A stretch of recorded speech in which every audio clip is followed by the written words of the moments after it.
शुक्रिया रजत जी। नरेंद्र मोदी वोटर को न्योता दे रहे हैं, वीएचपी राम मंदिर का न्योता दे रही है, ईडी पूछताछ का न्योता दे रही है। सब कह रहे हैं कि आना जरूर। इंडिया अलायंस की मीटिंग नहीं हो पाई, क्या इसकी वजह ईडी है? इंडिया अलायंस के नेता डर रहे हैं, क्या इसकी वजह ईडी है? मोदी विरोधियों की अगली मीटिंग की तारीख नहीं आई, क्या इसकी वजह भी ईडी है? मोदी विरोधी पार्टियों से कुछ भी पूछिए, जवाब मिलता है ईडी। ईडी ने केजरीवाल को बुलाया है, ईडी ने हेमंत सोरेन को भी बुलाया है, ईडी ने तेजस्वी यादव को भी बुलाया है और ईडी ने ममता बनर्जी की पार्टी तक भी मैसेज भिजवाया है। जो ईडी से बच गए वो सीबीआई के रडार पर हैं। सोनिया गांधी के परिवार का भी नाम चार्जशीट में आ गया है। नए साल में मोदी विरोधी ईडी सीबीआई से बचने का रास्ता ढूंढ रहे हैं। मोदी क्या कर रहे हैं? लोकसभा की कितनी सीटों पर मोदी ने वोटर से बात कर ली? इधर ईडी है, उधर मोदी अपने आप को इलेक्शन के लिए रेडी कर रहे हैं। कैसे? इस रिपोर्ट में देखिए।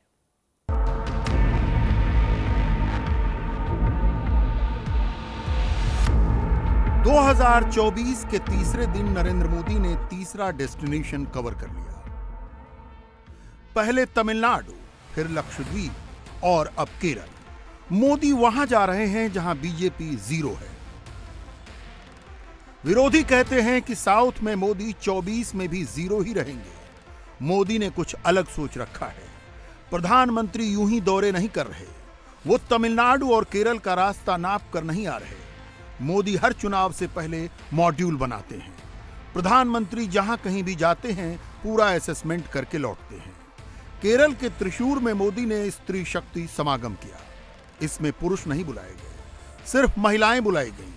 मोदी और केरल की इन महिलाओं के बीच लैंग्वेज का बैरियर है, फिर भी यहां 2 लाख से ज्यादा महिलाएं प्रधानमंत्री को सुनने चली आईं। एलडीएफ, यूडीएफ की सरकारों ने नारी शक्ति को कमजोर माना। लेफ्ट और कांग्रेस ने लोकसभा और विधानसभा में महिलाओं को रिजर्वेशन देने वाला कानून बरसों तक लटकाए रखा। जब तक देश में लेफ्ट और कांग्रेस के गठबंधन की सरकारें थी, तब तक मुस्लिम बहनें ट्रिपल तलाक से परेशान थी। मोदी ने मुस्लिम बहनों को ट्रिपल तलाक से मुक्ति देने की गारंटी दी थी। लंबे समय से लेफ्ट और कांग्रेस पक्ष और विपक्ष का ढोंग रचते रहे हैं, जबकि ये हमेशा से एक ही थे। ये सिर्फ नाम के लिए 2 पार्टियां हैं। अब इंडी गठबंधन बनाकर इन्होंने घोषणा कर दी कि इनकी विचारधारा और इनकी नीतियों में कोई अंतर नहीं है। अब केरला की जनता को भी साफ पता चला है कि केरला का विकास अगर कोई कर सकता है तो वो बीजेपी है, एनडीए है। लेफ्ट कांग्रेस गठबंधन यानी इंडी अलायंस को केरला में भी बीजेपी ही हराएगी। मोदी ने लाइन सीधी रखी। प्रधानमंत्री ने ना हिंदुत्व की लाइन छोड़ी, न सनातन की लाइन छोड़ी, न ही विरोधियों पर करारा प्रहार करने में कोई कसर छोड़ी। यहां से नरेंद्र मोदी 3 दिन के लिए राजस्थान जाने वाले हैं, फिर प्रधानमंत्री का गुजरात दौरा होगा। मोदी के मॉड्यूल को समझिए। मोदी ने पहले 0 स्ट्राइक रेट वाले स्टेट पकड़े, फिर उन राज्यों को चुना जहां बीजेपी का स्ट्राइक रेट 100% है। मोदी 0 से 100% की तरफ बढ़ रहे हैं। मोदी विरोधी खेमे का हाल यह है कि वहां गिरफ्तारी के डर से मीटिंग्स पर मीटिंग्स हो जाती हैं। चीफ मिनिस्टर चेंज करने पर डिस्कशन हो जाता है, लेकिन सीट शेयरिंग और नेता चुनने के लिए एक जूम कॉल मीटिंग तक नहीं हो पाती। मोदी विरोधी मोर्चे के अंदर दिल्ली में सीटों का पेच फंसा है, पंजाब में सीटों का पेच फंसा है, अब तो बिहार और झारखंड भी फंस गया है। रांची में हेमंत सोरेन की मीटिंग की इनसाइड स्टोरी आगे बताते हैं। पहले बात उस जूम कॉल की जो हो नहीं पाई। पहले खबर आई थी कि नीतीश कुमार की नाराजगी दूर करने के लिए इंडिया अलायंस के लीडर 3 जनवरी को एक वर्चुअल कॉल मीटिंग कर सकते हैं, जिसमें नीतीश कुमार को कोई बड़ी जिम्मेदारी दी जा सकती है। नीतीश खुश थे कि उनको अलायंस का कोऑर्डिनेटर बनाया जाएगा। लालू तेजस्वी की पार्टी भी खुश थी कि नीतीश पटना से दिल्ली शिफ्ट होंगे तो तेजस्वी के लिए मुख्यमंत्री की कुर्सी खाली होगी। देखिए, एक बात समझिए, मुख्यमंत्री जी जो है सबसे अनुभवी है ना। अगर ऐसा कोई प्रस्ताव है तो अच्छा ही है बिहार के लिए। तो हम लोग तो मकसद है कि मिल करके बीजेपी को जो है हराए। हम लोग एक हुए पिछले साल अगस्त के महीने में, तो हम लोगों ने तो यही बात कही थी कि सब लोगों को एक करेंगे और एकजुट करके जो है हम लोग आगे लड़ाई लड़ेंगे। पटना में दिन भर इस जूम कॉल मीटिंग का इंतजार होता रहा, लेकिन वर्चुअल मीटिंग का लॉगिन पासवर्ड नहीं पहुंचा। सवाल है कि जब नीतीश का नाम पक्का था तो किसने अड़ंगा लगा दिया। तो वर्चुअल मीटिंग की जो बात आ रही है, क्या आज होना है वर्चुअल मीटिंग आप लोगों का? अभी सब लोगों से बात हुई है, वो लोग डेट जो है सब लोग से बात करके वो तय करेंगे। बात होना है कि कुछ मीटिंग वगैरह किया जाए, और मीटिंग कब होगा, कैसे होगा, ये अभी क्लियर नहीं है। क्लियर होगा तो नीतीश कुमार कभी नाराजगी की बात बताते नहीं हैं, लेकिन वो नाराज तो हैं। मोदी विरोधी दलों को एक मंच पर लाने की कवायद उन्होंने ही शुरू की। नीतीश की पहल पर ही इंडिया अलायंस बना, लेकिन नीतीश कुमार को अलायंस का संयोजक तक नहीं बनाया गया। ममता बनर्जी और अरविंद केजरीवाल ने प्रधानमंत्री उम्मीदवार के रूप में मल्लिकार्जुन खड़गे का नाम आगे बढ़ा दिया। नीतीश ने पहले जेडीयू पार्टी पर अपना कंट्रोल किया, ललन सिंह को किनारे किया, फिर वो टिकट बांटने लगे। नीतीश कुमार ने जेडीयू की कमान संभालने के महज 5 दिनों के अंदर अरुणाचल प्रदेश पश्चिम लोकसभा सीट से जेडीयू के प्रदेश अध्यक्ष रुचि तंगुक को लोकसभा चुनाव का टिकट दे दिया। इससे पहले जेडीयू राष्ट्रीय कार्यकारिणी बैठक में नीतीश ने सीतामढ़ी सीट से देवेश ठाकुर को टिकट देने का ऐलान कर दिया था। नीतीश की पॉलिटिक्स समझने वाले जानते हैं कि ये उनकी प्रेशर टैक्टिक्स है।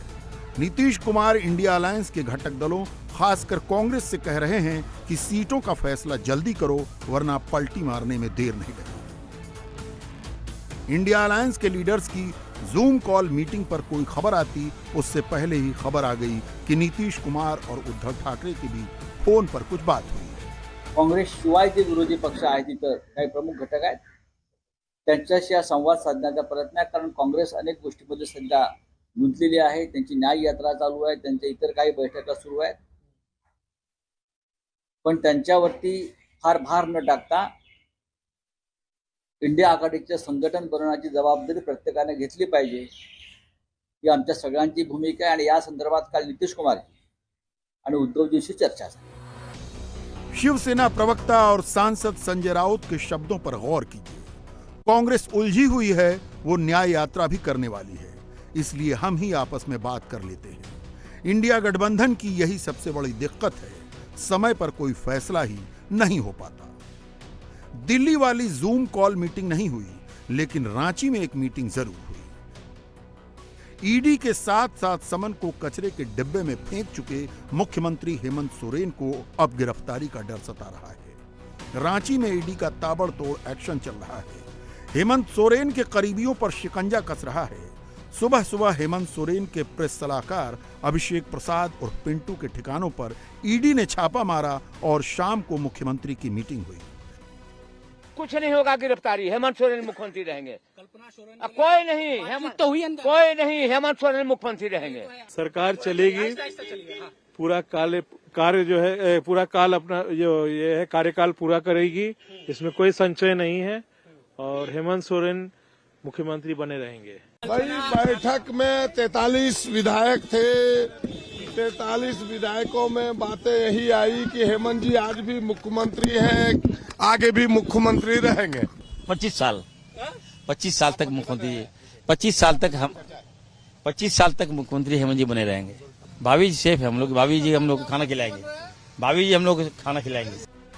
हेमंत सोरेन ने इस बैठक में अपनी पार्टी जेएमएम के अलावा सहयोगी दलों कांग्रेस और आरजेडी के विधायकों को भी बुलाया। सोरेन की बैठक की स्क्रिप्ट पहले ही लिखी जा चुकी थी। विधायकों ने पार्टी लाइन के हिसाब से बातें कहीं।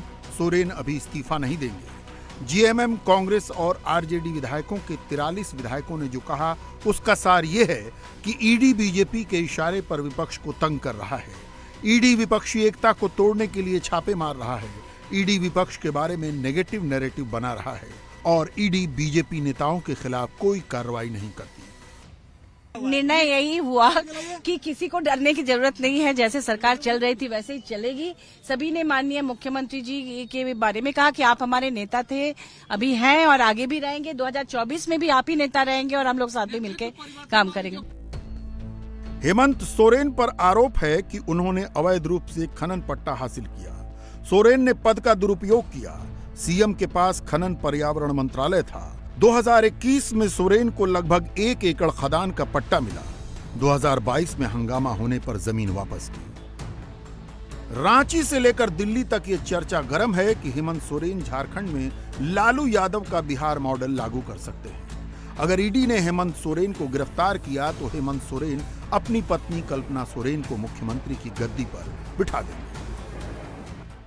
जेएमएम के सर्वोच्च नेता दिशोम गुरु शिबू सोरेन के 3 बेटे हुए, दुर्गा सोरेन, हेमंत सोरेन और वसंत सोरेन। दुर्गा सोरेन भी विधायक रहे।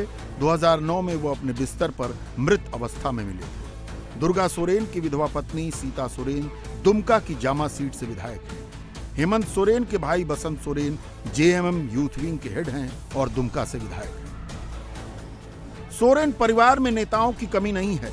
विधायक भी कई हैं, लेकिन हेमंत सोरेन का भरोसा अपनी पत्नी पर ही बनता है।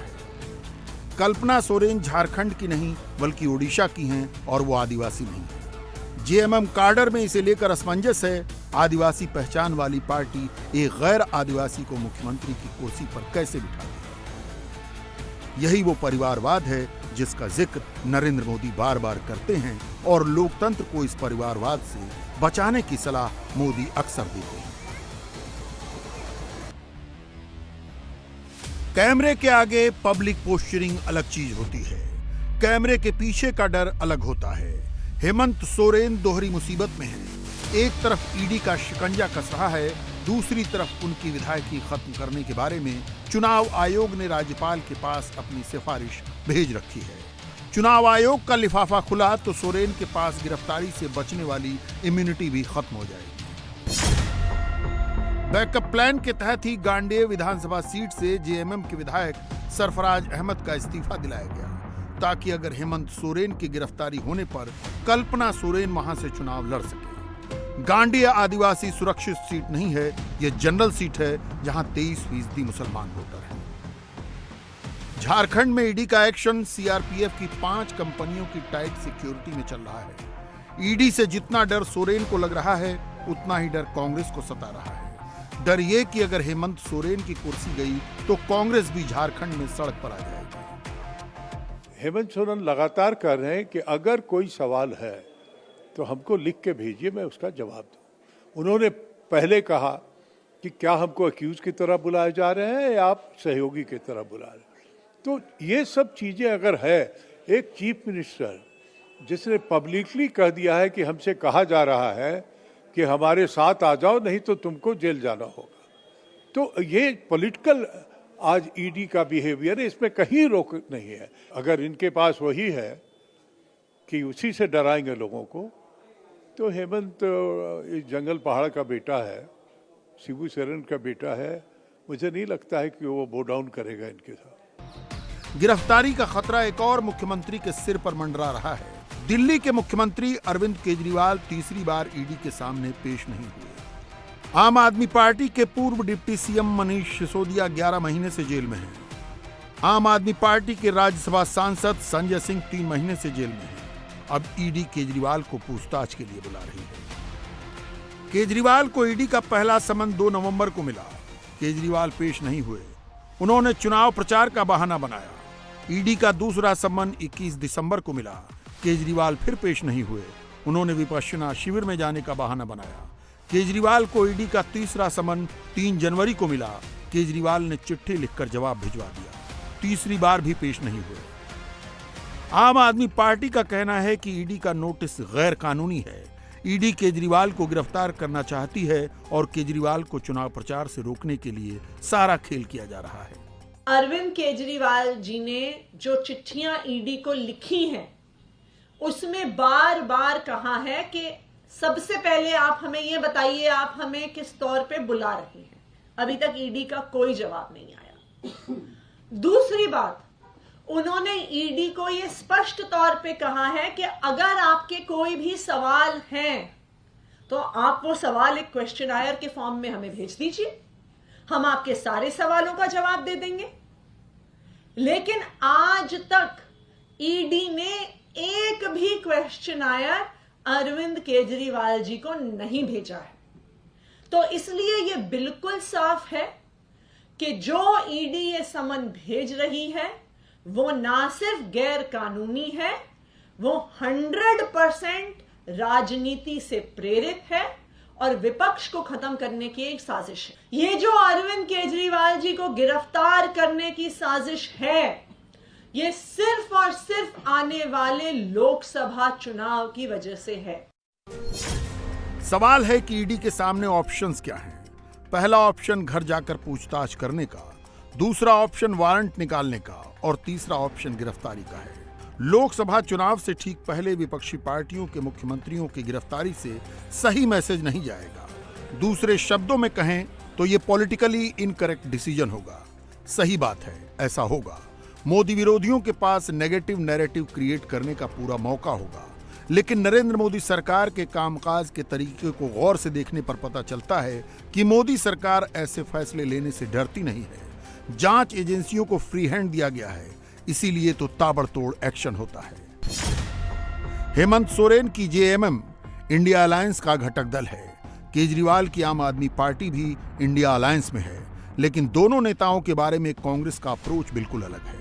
कांग्रेस झारखंड में हेमंत सोरेन का पूरा साथ दे रही है। दिल्ली और पंजाब में केजरीवाल का विरोध कर रही है। मैं कह रहा हूं हम करप्शन के खिलाफ हैं और तुम करप्ट हो ठोक के। ये 2.5-3 महीने पॉलिसी रही